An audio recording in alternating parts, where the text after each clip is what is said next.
வணக்கம். நாம பாக்குற இந்த உலகம், நாம தொட்டு உணர்ற இந்த வாழ்க்கை, இது உண்மையா? இல்ல ஒருவேளை வெறும் தோற்றம் தானா? விவேக சூடாமணின்னு ஒரு பழமையான நூல் இருக்கு. அது யதார்த்தத்தை பத்தி ரொம்பவே புரட்சிகரமான ஒரு விஷயத்த சொல்லுது. வாங்க, அது என்னன்னு இன்னைக்கு நாம ஆழமா பார்க்கலாம். ஆதிசங்கரர் எழுதின இந்த விவேக சூடாமணி சும்மா ஒரு தத்துவ புத்தகம் கிடையாது. இது நம்ம வாழ்க்கையே நம்ம பார்க்குற விதத்தை தலைகீழா மாத்தக்கூடிய ஒரு பிராக்டிக்கல் கைடு. சரி, அதோட மைய கருத்து என்னன்னு இப்ப பாப்போம். கேக்குறதுக்கு கொஞ்சம் ஆச்சரியமா இருக்கலாம். ஆனா இந்த முழு நூலோட சாராம்சமும் இந்த ஒரே ஒரு வரியில அடங்கிடுது. பிரம்மம் மட்டுமே உண்மை. இந்த பிரபஞ்சம் ஒரு தோற்றம்தான். யோசிச்சு பாருங்க, இது எவ்வளவு பெரிய சவாலான ஒரு கருத்து. பிரம்மம்னா எல்லாம் வல்ல அந்த மூலப்பொருள். அப்போ நாம கண்ணால பாக்குற அனுபவிக்கிற இந்த உலகம் உண்மையே இல்லையா? இதோட அர்த்தம்தான் என்ன? இந்த ஆழமான கருத்தை நாம சரியா புரிஞ்சுக்க ஒரு 5 ஸ்டெப்பா இத பிரிச்சு பார்க்கலாம். முதல்ல இந்த நூல்னா என்னன்னு பாப்போம். அப்புறம் வாழ்க்கையோட இறுதி இலக்கு என்னன்னு தெரிஞ்சுக்கலாம். அடுத்து அந்த இலக்க அடையிற வாய்ப்பு ஏன் அவ்வளவு அரிதானதுன்னு புரிஞ்சுக்கலாம். அதுக்கு தேவையான கருவிகள் என்னென்ன, கடைசியா அந்த கருவிகளை எப்படி பயன்படுத்துறது, வாங்க ஒவ்வொன்னா பார்க்கலாம். சரி, முதல் கட்டத்துக்கு வருவோம். விவேக சூடாமணி. இதோட பேரே ரொம்ப சுவாரஸ்யமானது. அதாவது பகுத்தறிவின் மகுடமணி. பேர்ல இருக்கிற மாதிரியே இதோட முக்கியமான வேலையே எது உண்மை எது உண்மையில்லைன்னு பிரிச்சு பார்க்க நமக்கு கத்துக் கொடுக்கறது தான்.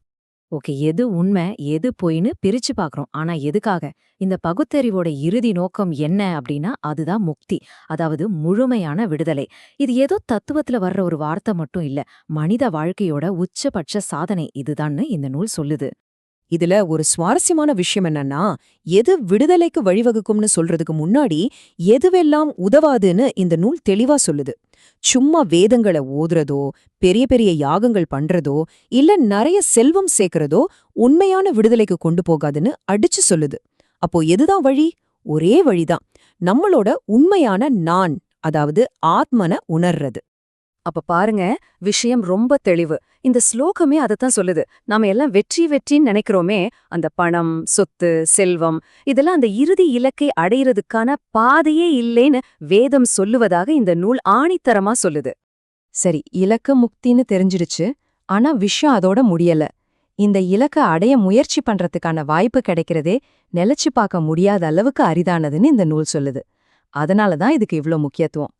அது ஏன் அவ்ளோ அரிது? வாங்க பார்க்கலாம். இந்த விடுதலைக்கான பாதைய ஒரு பிரமிட் மாதிரி கற்பனை பண்ணிக்கோங்க. அதோட அடிமட்டத்துல இருக்கிறதே ரொம்ப கஷ்டம். முதல்ல ஒரு மனித பிறவி கிடைக்கிறதே பெரிய விஷயம். அது கிடைச்சாலும் ஆன்மீக பாதையில ஒரு ஈடுபாடு வர்றது அதை விட அரிது. சரி, ஈடுபாடும் வந்துட்டா வேதங்களை சரியா படிச்சு புரிஞ்சுக்கிறதே இன்னும் அரிது. எல்லாத்தையும் தாண்டி உண்மைய பகுத்தறிஞ்சு அந்த பிரம்மத்தோட ஒன்னா கலக்கிறது, அதுதான் அரிதிலும் அரிதான விஷயம். இந்த நிலைமைய அடைய எவ்ளோ புண்ணியம் தேவைன்னு இந்த நூல் சொல்லுது தெரியுமா? 100 கோடி! ஆமாங்க, 1 பில்லியன் பிறவிகள்ல சேர்த்த புண்ணியம் இருந்தாதான் இந்த முக்திய பத்தி யோசிக்கவே முடியுமா?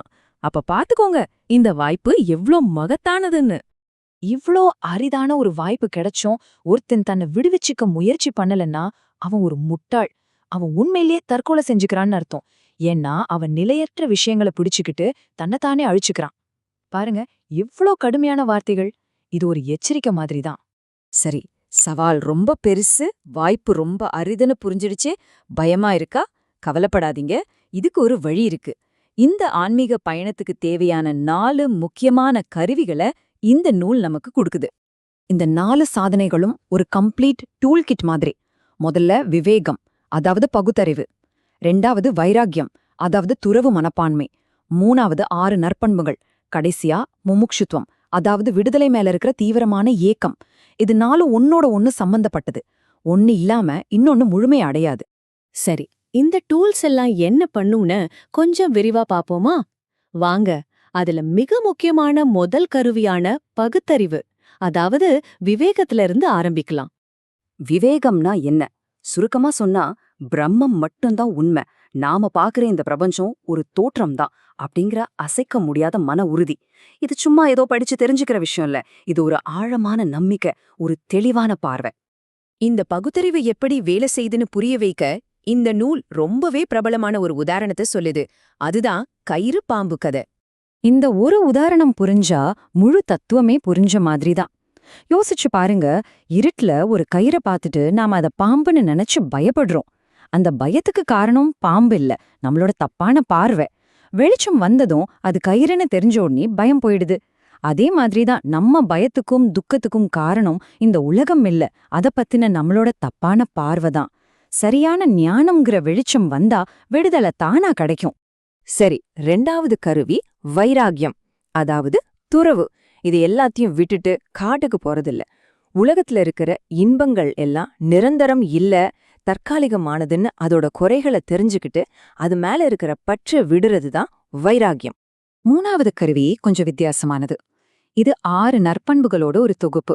மன அமைதி, சுய கட்டுப்பாடு, சகிப்புத்தன்மை, நம்பிக்கை, மனதை ஒருநிலைப்படுத்துறது, அப்புறம் கவனம்.